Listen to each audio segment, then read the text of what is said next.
Hi, it's Dan from Plant to Health. What about vegan meat and cheese substitutes? How do those rank nutritionally? Do I advise to eat them? Let's find out next. In today's modern world, there's an abundance of vegan alternatives and a spectrum of different products competing for our attention. But what about the nutritional side of things?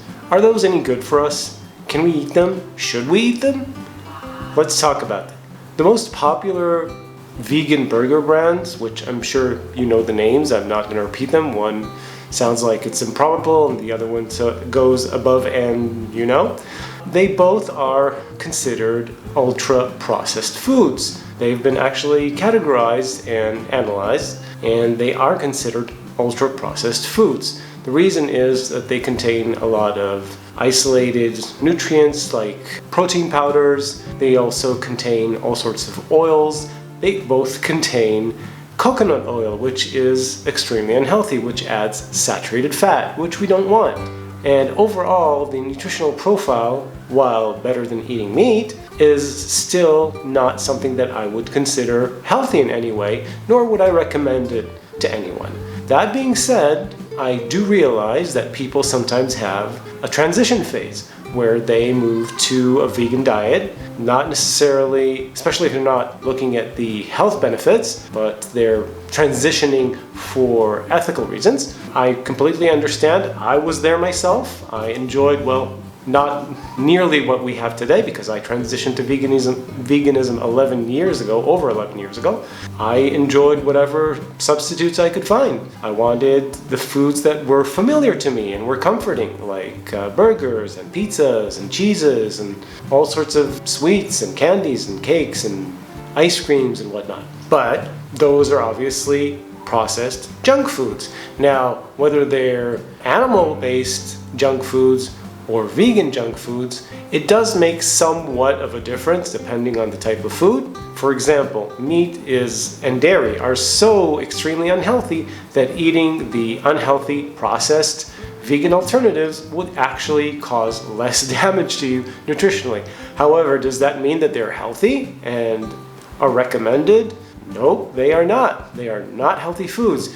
You want to be healthy and you want to go that extra mile, which is what I'm all about. You want to be eating whole plant foods, of course, and whole plant foods would be things like whole grains, whole legumes, beans, peas, lentils, chickpeas, etc. Of course, fruits and vegetables. So, if you're eating those processed foods, you should at the very least be aware that these are ultra-processed foods. These are not health foods. You should not base your diet around a burger or a sausage, even though it's vegan and is definitely less harmful than eating meat, because meat has an entire laundry list of detrimental effects to your health, which we will get into in a future video, as I promised. You do not want to be consuming processed vegan foods on a regular basis because that would not be good for your health in the long run and could contribute to the formation of atherosclerosis and various cardiovascular diseases in the long run.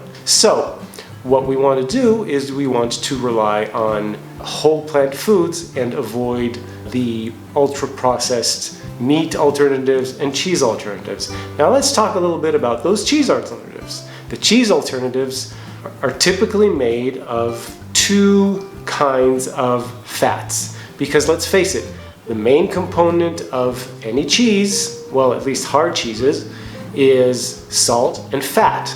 And that's what we feel when we eat cheese, is it's salty and it's fat. So the two main fats that are typically found in vegan cheese alternatives are cashew, a little bit better than the other option, which is coconut. You'll find that a lot of vegan cheese products are based on coconut oil.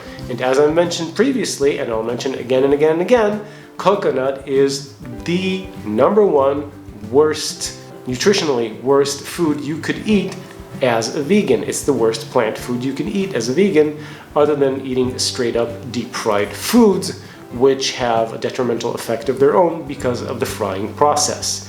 So if you want to eat something that is unhealthy, all you need to do is add coconut to it, whether it's coconut oil, which is the worst, or coconut cream. Coconut milk is less concentrated, so it has less of the saturated fat that comes with it. 89% of it, of the coconut oil, is saturated fat. So yeah, you can reduce the damage, but I say, why even beat yourself at all? Just remove it altogether, and there's plenty of products in the market that can replace coconut milk. And that brings us to our next point, which is plant milks. Now, plant milks, I believe everyone or most people are consuming them. Some make their own, others buy. Of course, I'd advise to stay on the less processed side if you can. Reduce the amount of sugary ones that you consume.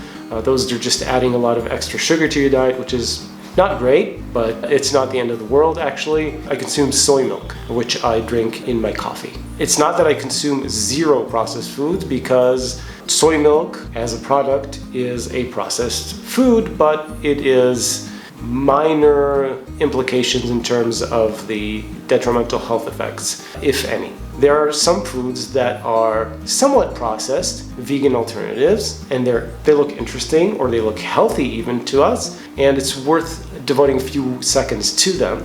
For example, people will ask about things like tofu. Now, tofu is relatively less processed than other foods. It's a more traditional food, so it can be consumed. I advise to be aware, for those of us who are trying to lose weight or are looking to reduce the fat content in their diet, please be aware that tofu and soy in general have a higher, the soybean actually has a higher fat content, so you want to try and limit the consumption of soy products overall, excluding soy milk, which is lower in fat. So, tofu is fine to consume. Nutritionally, I would limit the quantities. If you're looking to lose weight, I would consider choosing another alternative. Nowadays, there's what's called Indonesian tofu, which is made of chickpeas. And therefore, because the chickpea has a lot less fat in it in terms of its natural fat content, the hummus tofu, or the Indonesian tofu as it's called, has a much lower fat content. So it's actually made of chickpea flour. Now, granted, that is not a whole food, because you're grinding up the legume, the chickpea, and making tofu out of it, but it is relatively reasonable in terms of the amount of processing done there. Again, I wouldn't recommend it as your daily meal, but it is perfectly fine to eat on occasion, even once or twice a week, no problem. Those kind of foods are okay. What you should be aware of is, like I said, again, those vegan hard cheeses, which tend to pack a bunch of fat in them, typically coconut fat, which is the worst kind of fat you can consume as a vegan. Cashew is not that great either. Again, you're consuming a whole lot of fat.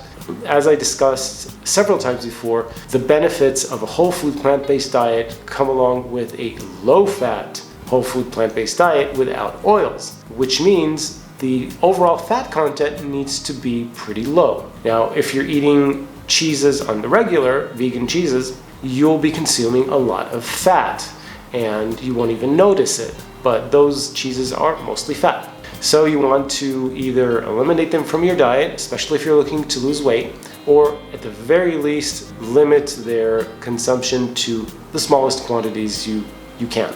So, bottom line, yes, there are a lot of vegan alternatives out there. A lot of them are very tasty, very pleasurable to eat, but they are ultra-processed foods. They are what we call, or what I call, pleasure-trapped foods. They were foods that will overstimulate your dopamine reward pathways and cause you to essentially stay hooked on highly processed, highly palatable foods. Now, that is a problem, especially if you're prone to food addictions like I am. You might want to consider avoiding those kind of foods altogether and focusing only on the whole plant foods, which is what I advise anyway. So if you can steer clear of these foods, the better off you'll be in terms of your health results, the better off you'll be in terms of weight management, and that is the destination that we should be aiming at. I think everyone should be aiming at that destination of getting to the either completely or almost completely whole food plant-based, no oil, low fat diet, which is what has been proven or shown to be the best diet possible, the one that gives you the maximum health benefits, the maximum longevity, maximum health, and it improves your athletic performance. So, stick to whole foods, eat whole plant foods. You only stand to lose the weight, the diabetes, the heart disease, and I'll see you next time.